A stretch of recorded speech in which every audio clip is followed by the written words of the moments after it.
I think if we all become more and more aware of the fact that depression is an illness for which a person is not responsible, it's not an indicator of weakness or some sort of moral failing, then that can be a good premise for both the depressed person and people around them to sort of be working out how they want to respond to it. So therefore, you're going to need patience because it's tiring and it's difficult to be living with a depressed person.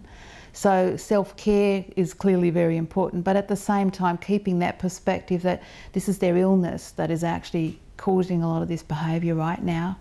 and not sort of feeding into this sense of blaming, which they're probably already doing a lot of anyway, or inadvertently feeding into that sense of blaming them. So looking after yourself, getting some support, making sure you're getting, life happening and laughs happening, for yourself to keep your own spirit and mood buoyant is really important.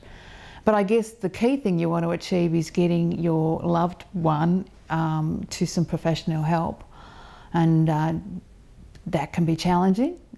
especially if your loved one is not wanting to acknowledge there's a problem. Hopefully that's not a problem, and then you can just get them to a GP and get them, on the track to getting some good help. If they're very resistant and they're getting angry and they're feeling like you're just having a go at them and there's nothing wrong with me, and which might be more typical of males, then a good way that I've found to encourage them to go and see a GP is more related to the fatigue that they might be experiencing, or some of the difficulty they might be having sleeping, some of those sort of more physical sorts of symptoms that don't perhaps feel quite so personal.